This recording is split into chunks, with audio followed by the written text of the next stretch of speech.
Before break, what I told you is the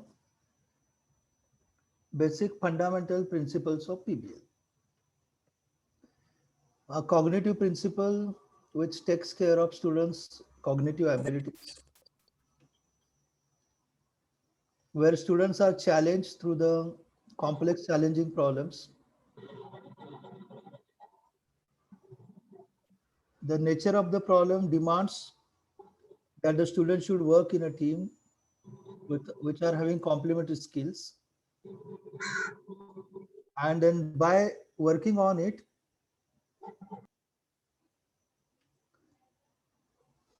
the students will develop a knowledge about a problem. They will develop complementary skills which are required to solve the problem. And this way, the collaborative and cooperative learning principles will prevail. So you can easily understand that what could be the different ways the students can learn. And the students learn from the classroom where the teacher is teaching them. They will learn by lab work. They will work in a team, self-learning, learning from a supervisor, maybe some complementary courses he needs to do to solve that problem. Some expert talks, arrangements can be made so that students can learn to solve that particular problem. Because there was a question that our teacher may not have a knowledge about everything about that problem. Yes, I agree. For that, we need to change the way we look at the problem solving process.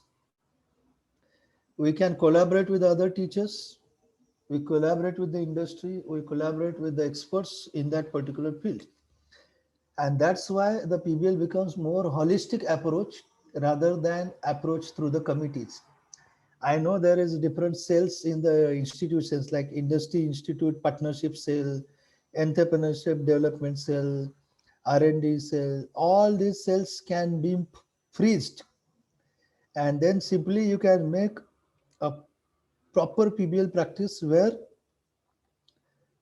each teacher is associated with a particular course, and each course is associated with the different problems. And for each problem, there is availability of experts industry outside. So if you have this chain properly done, automatically all things will happen for your institute. And that is precisely, I will explain you how to do it by designing your own models. Because of the time limitations, I will be sharing only one example of a PBL practice, and if some time I will leave for question answer.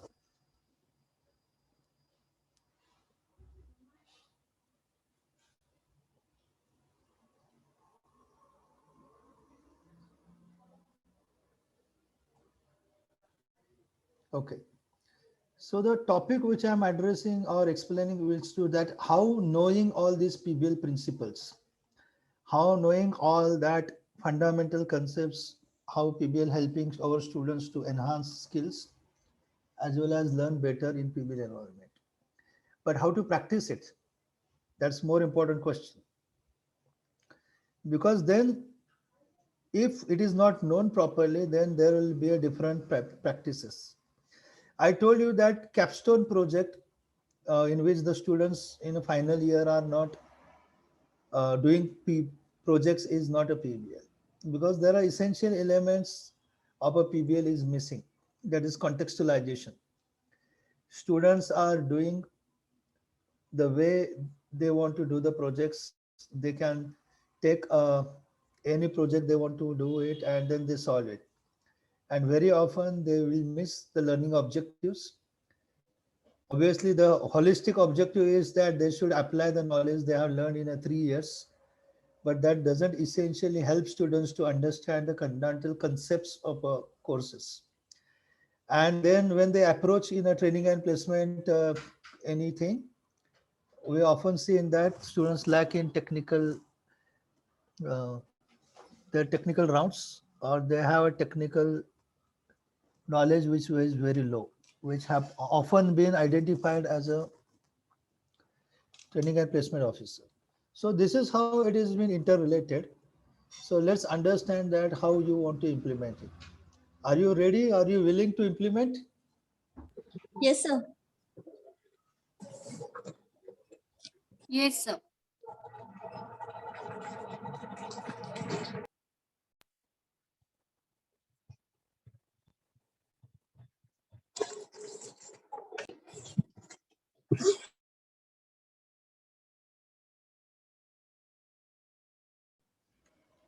Let's see. What we are doing as a center of excellence.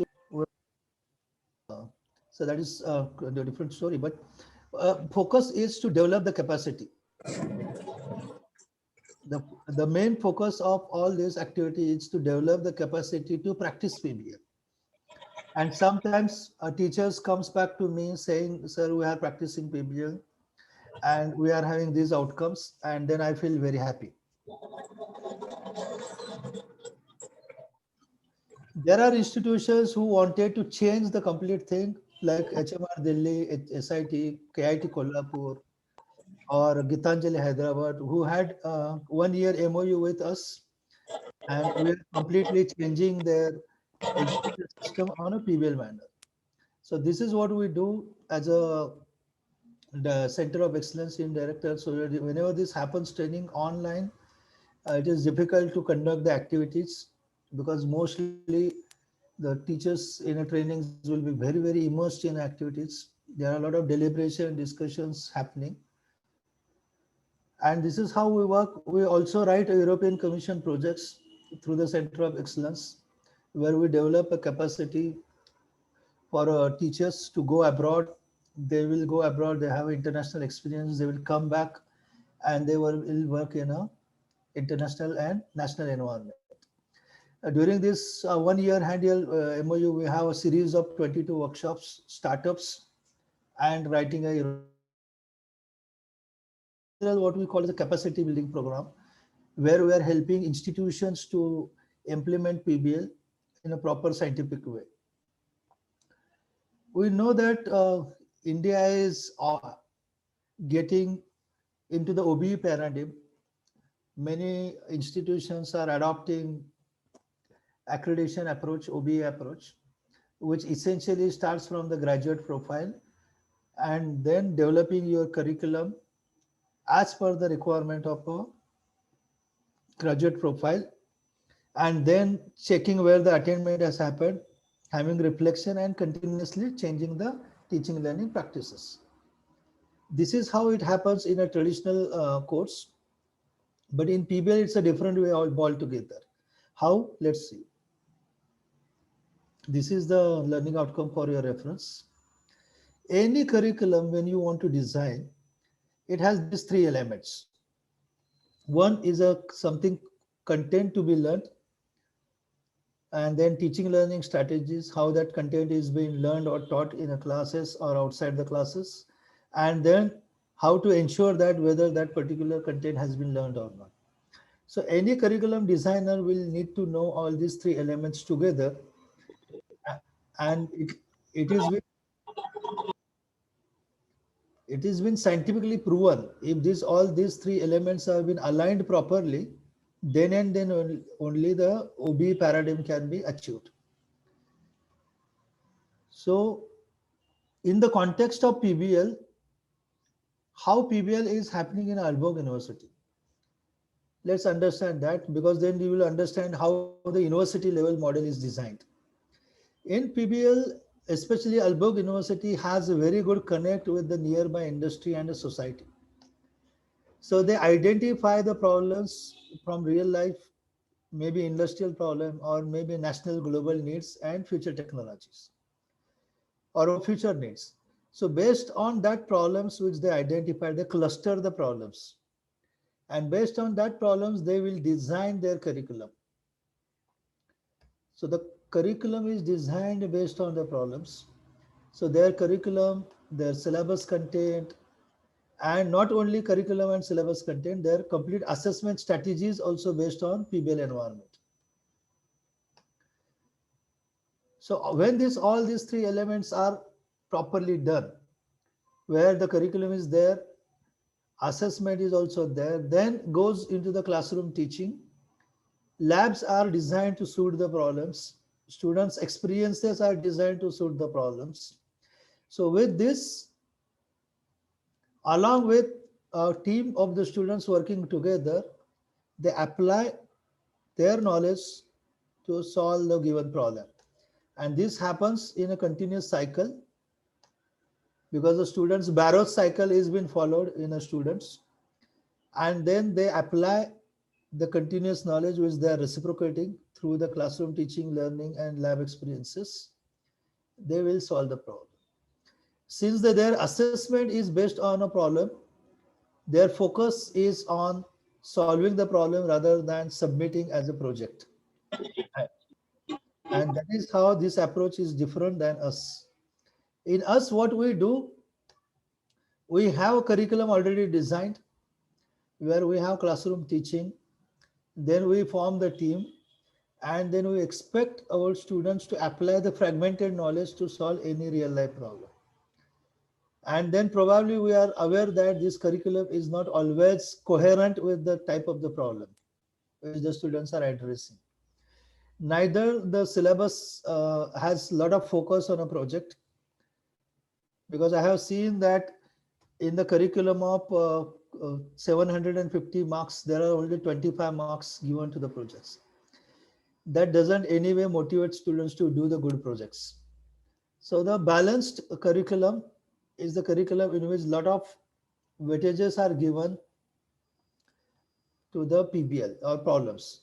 So in a Alberg strategy, a problem is at the center. Learning objectives, that means content is designed based on the problem. When the learning goals are aligned to the problem, classroom instructions are aligned to suit the problem. So you can understand that in this closed loop, problem and required learning goals are defined. When the problem is being solved by the students, their assessment has to be done based on these things, so that a teacher can understand whatever is being learned by the students properly through the assessment method.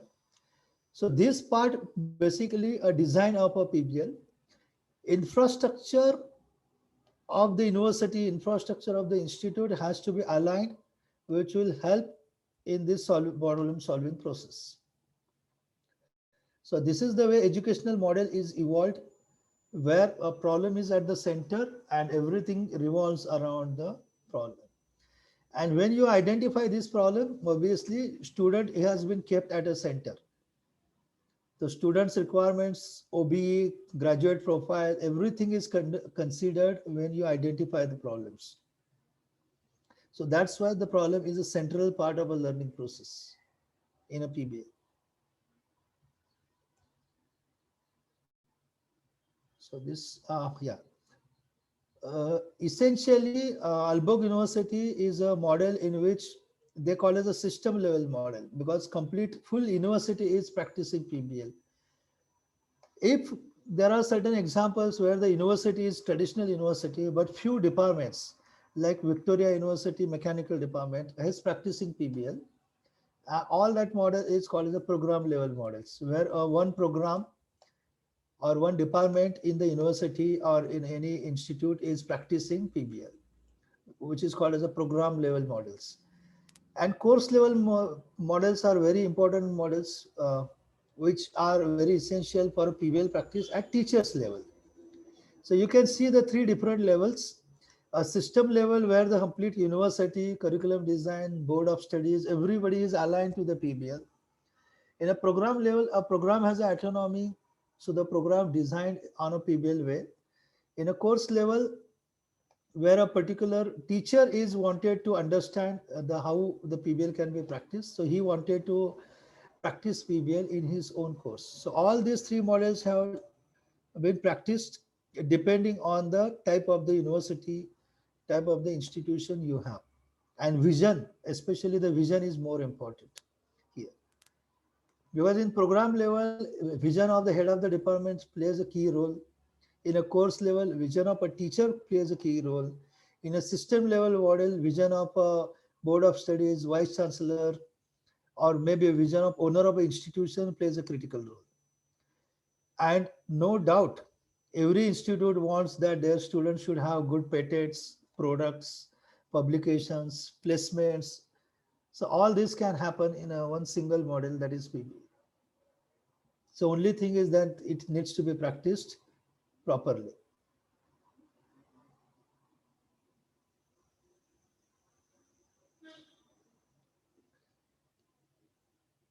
So let's understand two models. One is a system level model and another is a course level model. So I'll be explaining these two models. First, I will start with the Aalborg University model. And again, if you have any question in between, you can stop me.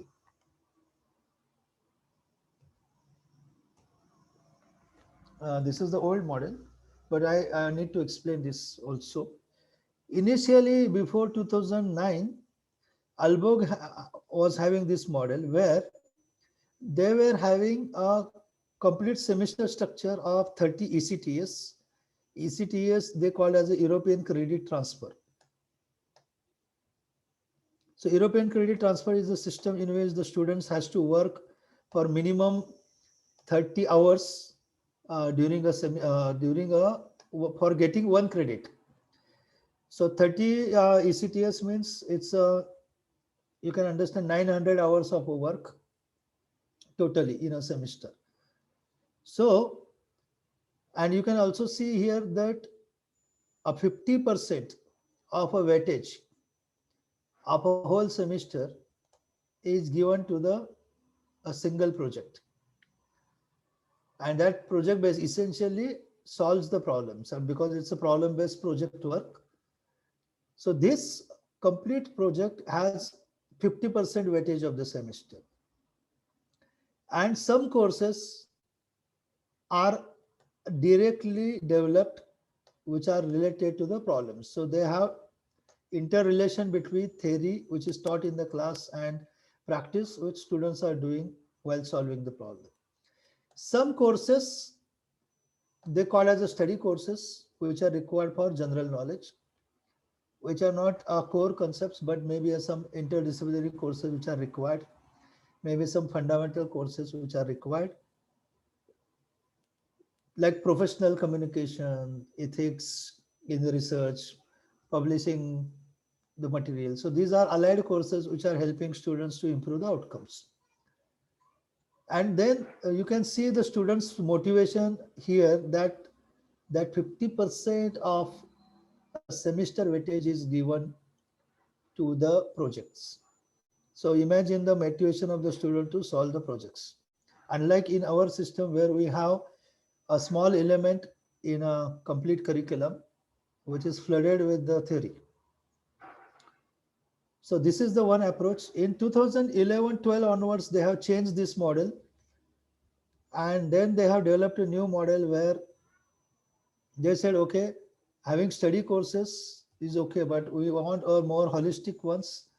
So in a master's level curriculum, they have made this model where courses are directly related and there are no study courses. There are directly courses which are relevant to the problems. So you can see 30 ECTS divided by 15 ECTS to the projects and then 15 ECTS to the courses. That's it. And each credit course students has to pass individually and project they have to pass. To support this system, they have group rooms. A group room is a concept where students are allowed to sit in the group rooms.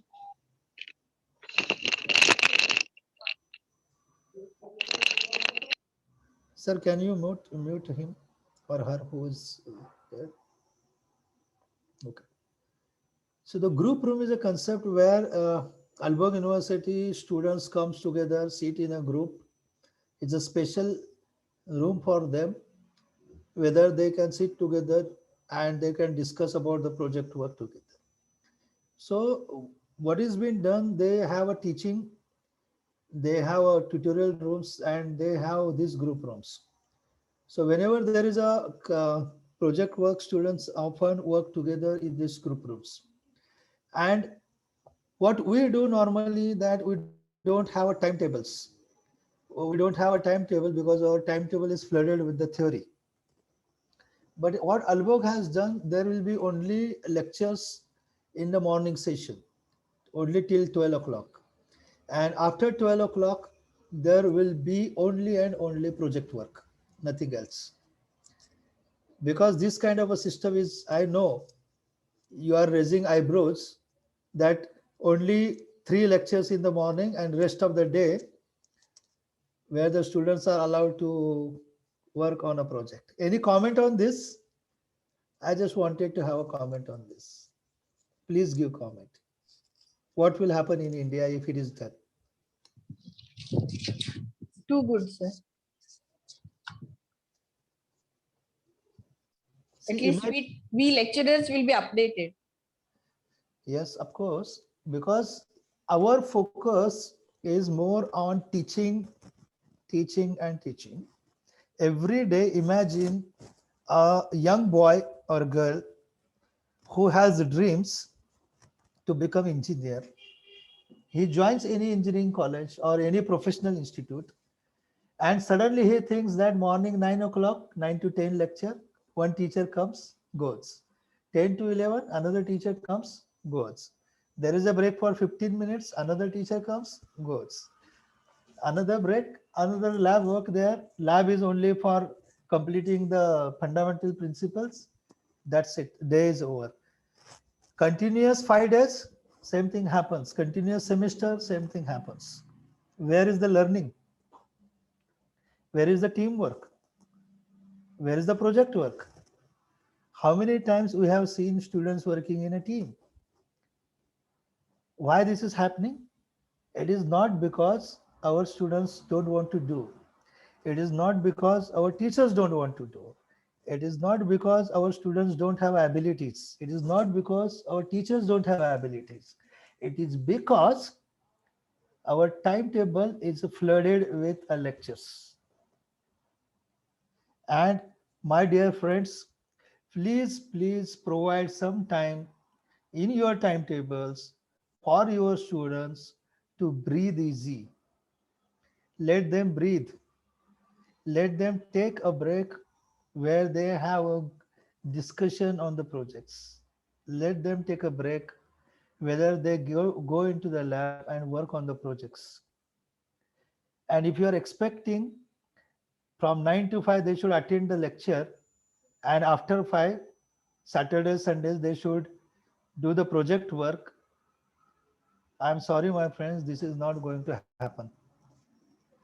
There are very few groups which works like that way, because they also have 24 hours like us. Many of them are traveling. Many of them don't have facilities. Many of the group members are working separately. So the exercise of project-based learning environment will be best when students are available together. And this can only happen when they are in the institute. It cannot happen when they are outside the institute. Try to understand the essence.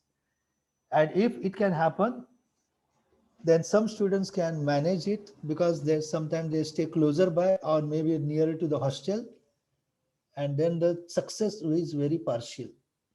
So understand, try to create some space in the timetables. So this is Albog is doing, because they know learning cannot only happen in a classroom. They believe learning happens. I already given a learning spaces bar chart to them. I already given, explained you. Learning can happen anywhere. And it's the students who want to learn because their assessment drives that way. No wonder Stanford is a first, third, something always they have this kind of educational practice. I mean, they are top in the world. Why? Because there is no formal teaching, very less formal teaching is there. And then their students create the wonders. Quality of publications, quality of the outcomes. It is not more about the facilities. Let me tell you, my dear friends, you will say their facilities are better. No, they have provided sufficient scaffolding and their thought process is different. Infrastructure can be built. I have seen many institutions in India, they have fantastic infrastructure, but they are practicing traditional teaching learning processes. So then we know I should not talk more about the ranking and other things that everybody is the world knowledge. So that is the focus and thought process. So any question on Aalborg model or Stanford model?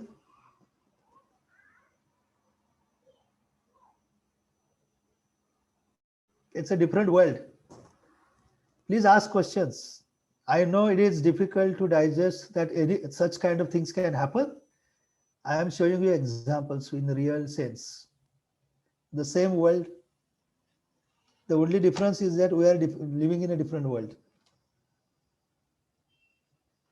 Please ask questions because I have limited time now.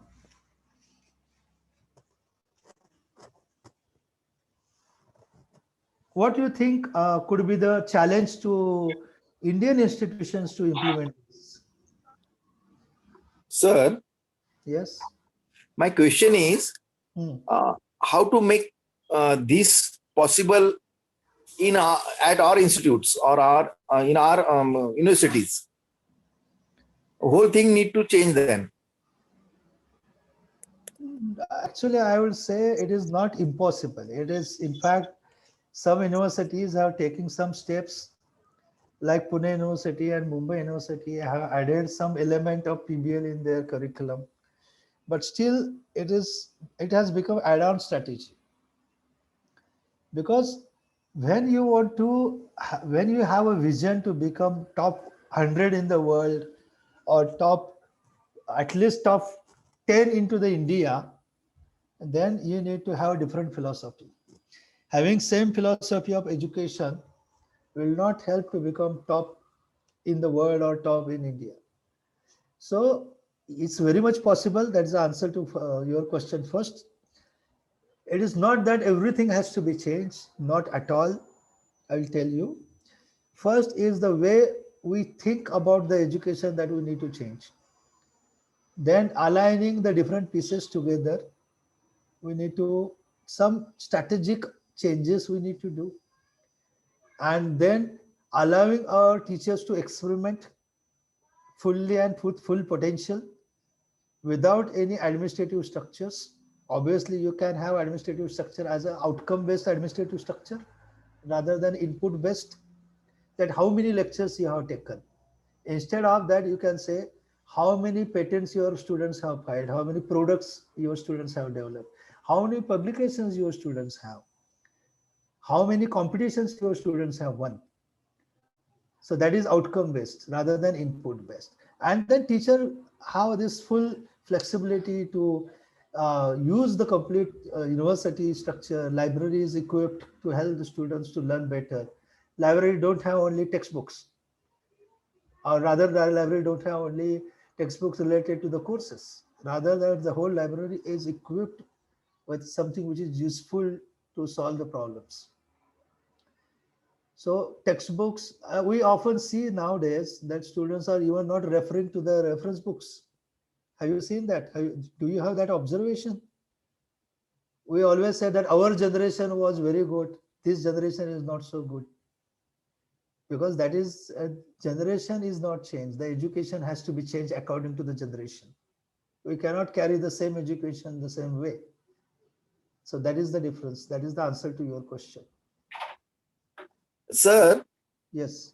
my one genuine problem is that see, if I am taking say one subject, they have to prepare for 5-6 subjects in a span of 3.5 months.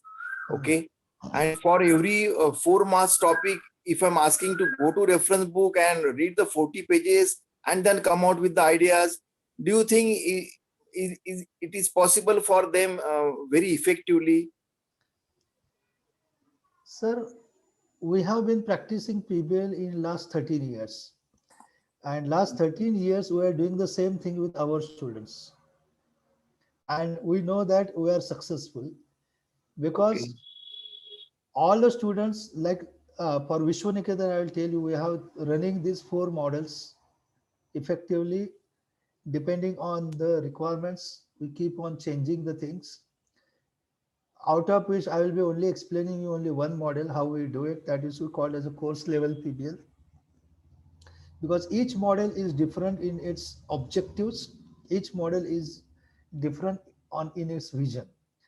Let me tell you, Vishwaniketan is affiliated to the Mumbai University. It is not even autonomous institute.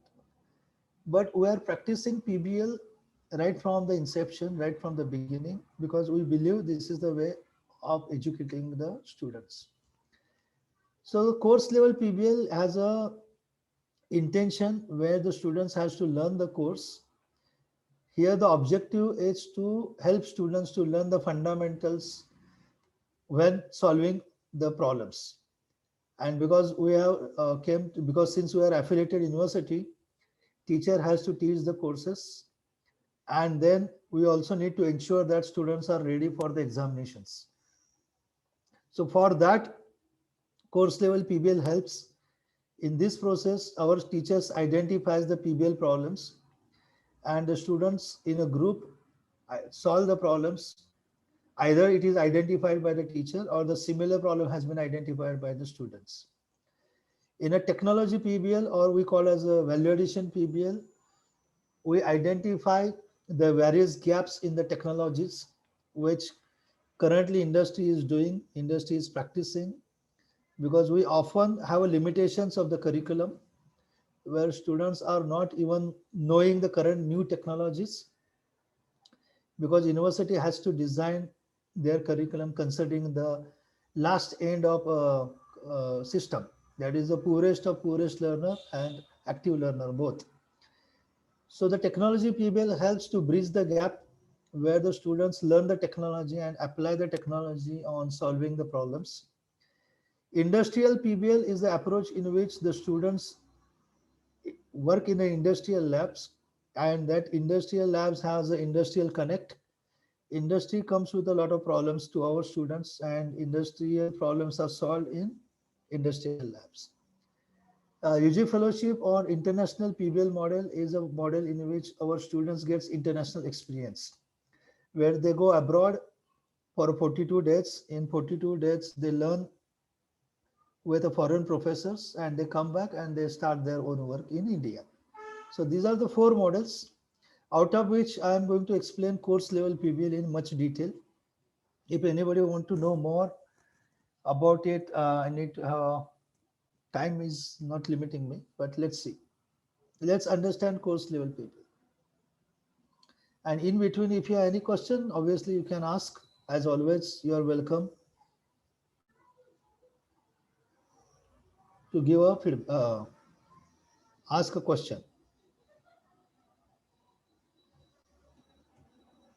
Okay, this is the situation in I have taken as an example of one of the university. So let's take this as a one of the university scheme. And what is your observation in this scheme? Can somebody tell me? What is your observation?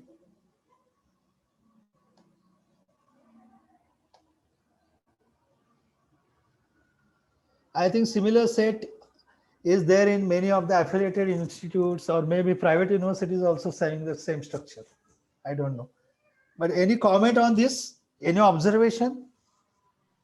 Yes, this is the teaching scheme for the second term, Hmm. where various subjects are given, their credits are given. Okay. Project work is given less importance.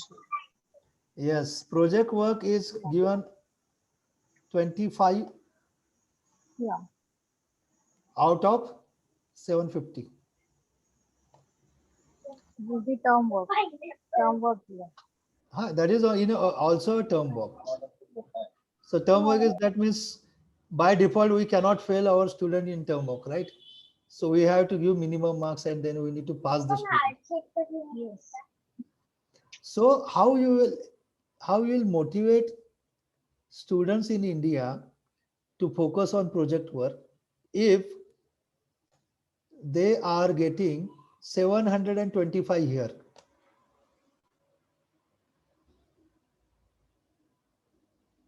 So naturally, it's a human being tendency that whenever there is something benefit which I'm getting more, I will focus here.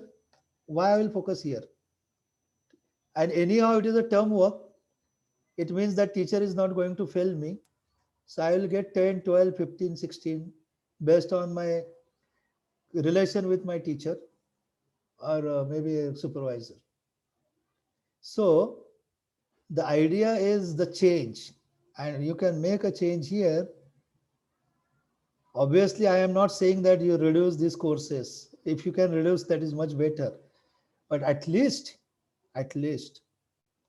you can reduce this part, add here, give at least some importance to the project work, which is equivalent to the studying the courses. That's the first change. If you could do it, that is better. If you could not do it, then add some part from here, here, here, in here. That is quite very much possible. How? Let me tell you. And that is precisely I have done as a part of my work. That how strategically, without anybody's discuss, we can still implement PBL in a proper way. So you are not disrespecting university, neither respecting board of studies, and still you are implementing PBL. So what we need to do as a teacher, first identify in which course you want to implement PBL. That is first thing. That head of the department, teachers can decide. Once you've done that, try to align your course, because I am talking about affiliated institutes. Autonomous institutes and universities are more placed to design their own curricula. So if you already have designed a course, so you already know what is course learning objectives. You already know as a teacher what needs to be taught in the class. Then what your job is to find the relevant problem, which is essentially a PBL problem. PBL problem is a problem which satisfies these all 8 characteristics, which I told you. Many a time teachers make a mistake. Teachers say, okay, as a part of this course project, you have to design and develop a wireless sensor network. Can you tell me what is the difference between a problem and project? Problem-based project work and project work.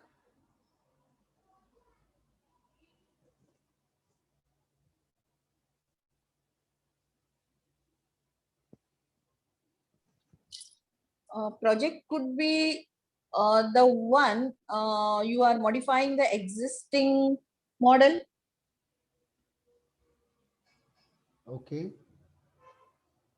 Whereas when we talk about PBL, we are not exactly defining the problem, and it is ill-structured. It is not structured one. Okay. Okay. Good try. Anyone else?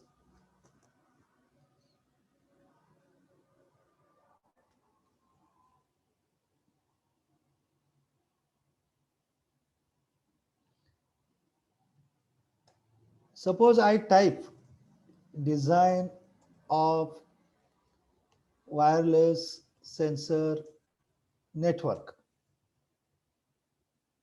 So I have given this statement, design and development of wireless sensor network. What do you think? This is a problem or this is a project?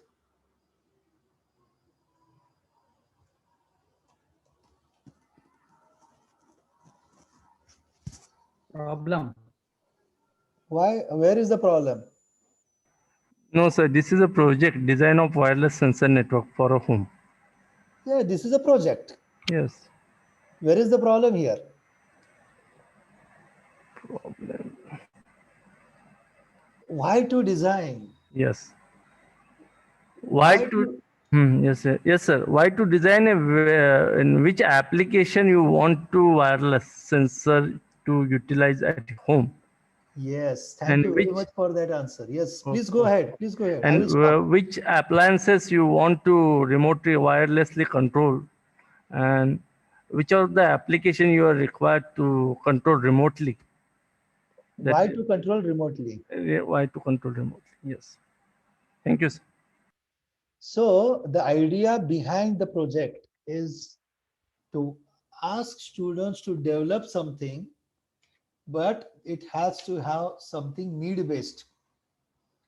It's whenever I say need based, it's always having some kind of a element of a problem, and that is where the students will have better motivation.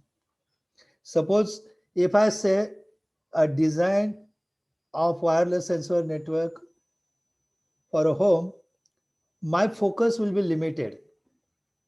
My focus will be very much limited because my focus will be only on selecting the sensors and designing the wireless sensor network. And then I said, okay, yes, my project is ready. My project is ready. I have designed a wireless sensor network.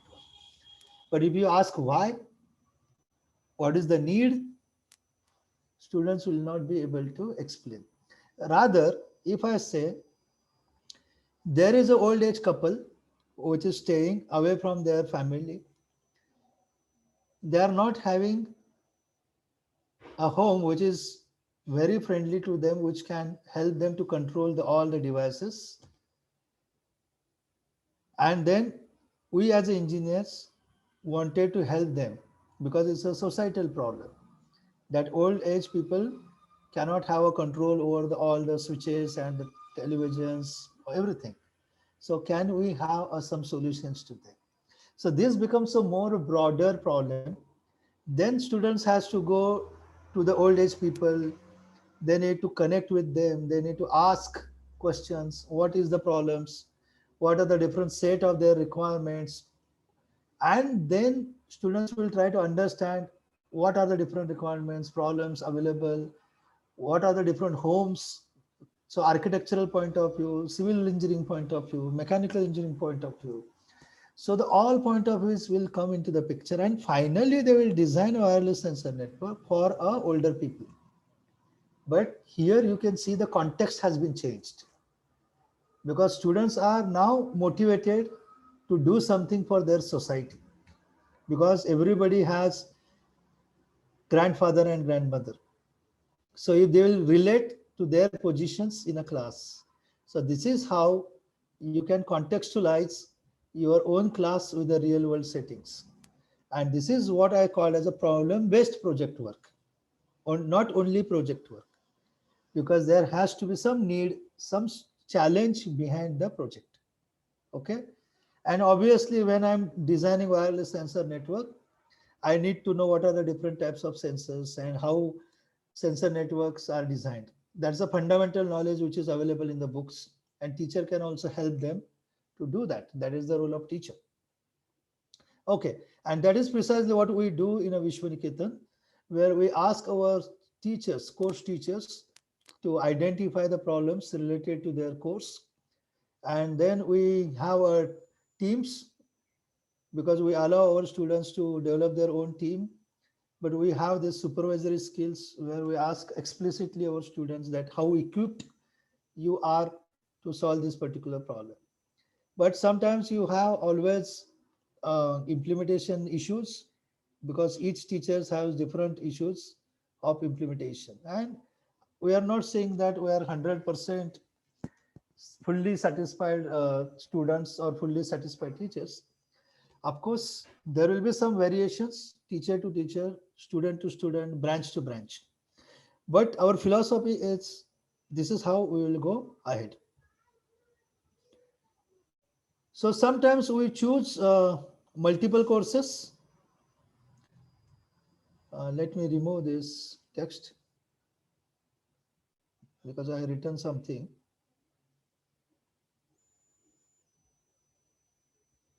What happened?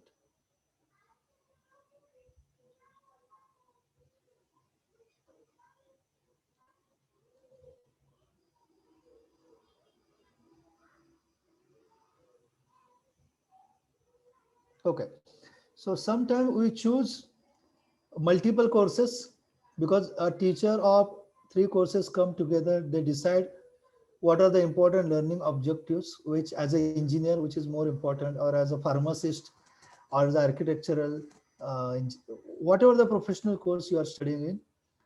So we combine 2-3 teachers together, their learning objectives, and then the teacher identify the problem, and then same problem we can given to the students to work. By the same time, other courses will goes parallelly. Traditional courses, traditional assessment will happen. Then once in the very beginning of the semester, a teacher who has developed these problems, problem statements, a group of problems, explains course, need of the course, importance of the course, need of PBL, a type of the problem which they will be working in a semester. So this we call as a PBL pitch. So that students' thought process is aligned. That in this semester, the students has to do this work to solve the problem of that particular course or multiple courses. So sometimes you have multiple teachers, sometimes you have single teachers. You can see here is a single teachers from electronics. There are two teachers combined from computer engineering department. So this is how it can happen. That all depends on vision of the department and collaboration between the teachers. Then after PBL pitch, the students are very much been told that what is the nature of the problems, what are the different assessments, what is the timeline for assessment, what are the important milestones, how they have been given assignments, and what are the marks which they are going to get. Everything is being told in this first week, so that students' intensity and mental preparedness is created. And this every semester we do, and every semester we keep on changing the courses. Every semester students' cohort has a different course, different list of courses. So we don't have group rooms, but obviously we have created some spaces where the students' teamwork is facilitated. Something which is physically built, we call as a PBL hut, where group seating arrangement you can see here. These are the different students working together. This is a canteen. Sometimes they celebrate birthdays also. So they use PBL hut for both purposes. We have created some rooms where we have round table arrangements where the students can, in the presence of teachers, they discuss their problem, and then they scaffold, they discuss, they supervise how the students are improving, and they are discussing on the problem. This you can see it is done batch wise. So the students, very few students are there and one teacher is there. So it is very much process has been controlled process. For you, there are different arrangements you can make. If you do not have this room, you can sometimes change the class by arranging the tables, and then you can have a different environment in a class. Then we need to have more expert sessions, mentoring sessions, because if you are the only teacher who is teaching this course in the institute, and then you have chosen a problem which is very difficult, or maybe students have chosen which is a problem is very difficult, then students' hands-on skills may not be at par. So you need to provide some training workshops. Students may not have essential knowledge, so you can invite expert lectures, and you can have a mentors. So this you can gel as a one unit in that particular course. So in between, you can have a review process where you ask your students to create your own posters where they will explain what they are doing to the experts. You can see there is one expert here who has been invited to assess project work during the semester.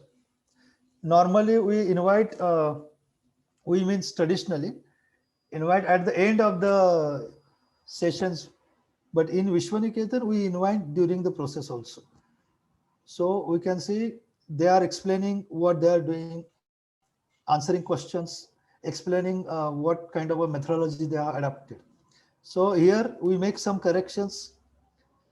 If the students are not doing well, we tell them, okay, this is the wrong approach. You should be going in a different directions.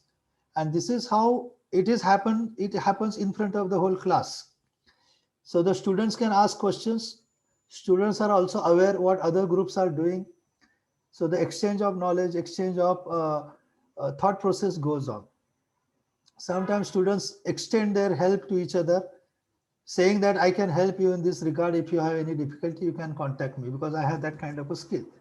So this is happens. So this environment is created. But let me tell you, last 1.5 years, because of Corona, COVID pandemic, everything is happening virtually. And then we have this different challenge. But when the things are normal, we are practicing this. Now the review process are done group wise.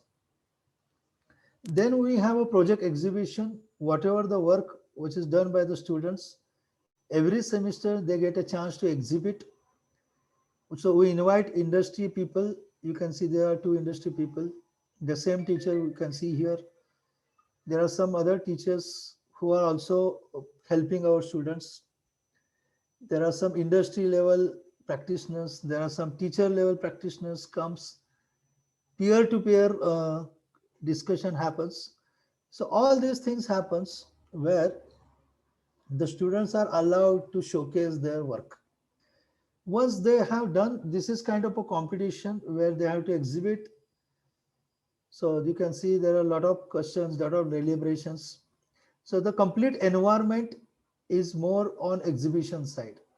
So you can see our principals are here with industrial mentor. There is a teacher, and these are the students who has done something which are explaining to the evaluators. And this happens every semester. Our first year students also takes a part in exhibition. They can exhibit their work if they have done something. But in general, very first semester, we ask them to see the work done by their seniors so that they get motivated. And then we have award and reward system where the students are awarded appropriately with certification and cash prizes. Sometimes we offer international fellowships with discounted rates. We offer to work into industrial PBL labs. We offer to work in European Commission projects. And the students are aware that if they do well in a project exhibitions, they will be mentored in a different level. So because we have business modeling lab also, where we train our students to convert their proof of concepts into the successful businesses. So that we do through the Center of Excellence. And then finally, we culminate with internal grading, where all the work which is done by the students is attached to the term work, is attached to the grading system of the university. So this is in nutshell course level PBL. And then I'm afraid that I have only 2 minutes left for ending my work. So this is one model. Such 4 models we implement in tandem parallelly in our institute. This is one of the international model which we call as a international PBL model, where our teachers, our students go into the abroad. We have a tie-up with 20 plus universities, where 14 universities we have direct connections. We send our students and other students for 42 days, and they work in their labs. There are tutoring sessions, there are some instructional sessions, there are some industrial visits. And after doing that, they have to work in a projects in international environment. And once they complete their international work, they get the certificate of appreciation from their supervisors, international supervisors. And it is our experience that this international experience and this international certification helped our students and other students to get scholarship while doing MS abroad. Some students got in-state fees. And what is salient feature is that with every group, there is one teacher who goes with this cohort. So the teacher also gets international experience. Teacher also needs to work on a small projects with the international professor. So you can understand the kind of relationship a teacher is maintaining. Sometimes based on a teacher's qualities, they move ahead. For example, I have example Sarthak. Let me find a Sarthak where it is. Sarthak has extended his work internationally, where he has worked with the 3 universities: University of Poznan, University of Ukraine, what if I know correctly. So you can see Professor Sawant, who is from civil engineering. He has also been certified by the university. And it's a mixed crowd. It's not only boys or students go there. There are sometimes senior professors, senior teachers, or students of a different background can go, different institutions can go there. Here is the Sarthak. You can see at the center. So he went to the Ukraine and then he worked with the Poland also. A normal teacher in India working with the international universities. This is Professor Wagh, who went to the USA and they visited Axiom's data center because the students were working in a computer domain. That's it. So how to start? In your setting, identify the problems and then start implementing. Thank you very much for giving me opportunity and time to speak. I hope it was not too hurried because time is very less.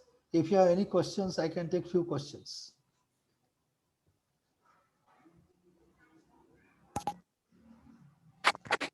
Sir, Yes. Yes, proceed. is it feasible that it can be implemented with online learning or online teaching? Yes, during online also we are doing the same things, but the only thing is that the platform has been changed from face to online. All students are doing project work. The outcome of the project work is, I would say, is much limited now because students cannot have access to the fabrication processes or do not have access to the industry or do not have access because we within the limitations we are working, but we are not stopped. We have not stopped. We are still doing this PBL implementation online.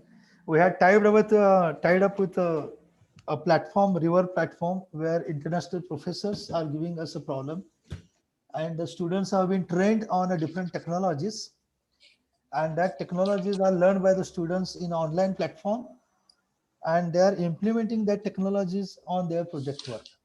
So this is where we are changing our online way of implementing PBL. Sir, what if Sir, isn't PBL? hello? Yes, go ahead. I'm listening. Yes, sir. Sir, actually, during semester, we are taking one task and implementing PBL. Now, what if that task is not completed within a semester? See, that is what is the characteristic of a problem which you are finding. Suppose if you want to learn a particular concept for a particular semester, and 2-3 teachers are coming together with the common learning objectives of their courses, and then you are attaching a semester level work, then students will be assessed in that semester only. So if students are assessed in that semester, the work has to be completed in that semester. So the 3.5 months students working together with the 4 prospective engineers working as a team, I think any problem they can achieve to solve. Okay. See, yeah.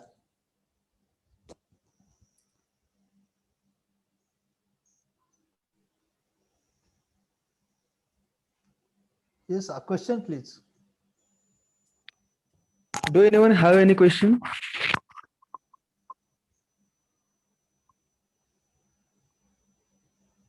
There is no question, sir. So we can Okay. move for our vote of thanks. Okay. Sir, we can have one more photograph with sir. Okay. So good afternoon, all. I'm here for the proposing vote of thanks for the session 10 and 11. which was given by Dr. Vikas Shinde, sir. So thank you so much, sir, for taking out time from your busy schedule. I extend my deep gratitude towards you, sir, on the behalf of Fraternity of Organizing Committee of this FDP and all the participants. And special thanks to all the participants for their kind attention. So with this vote of thanks, I would like to conclude this session number 10 and 11. Thank you so much. Thank you very much, everyone. Stay safe. Thank you, stay sir. home. Thank you, sir. Thank you. Yes, sir. Thank you. Thank you, sir. Thank you, sir. You are so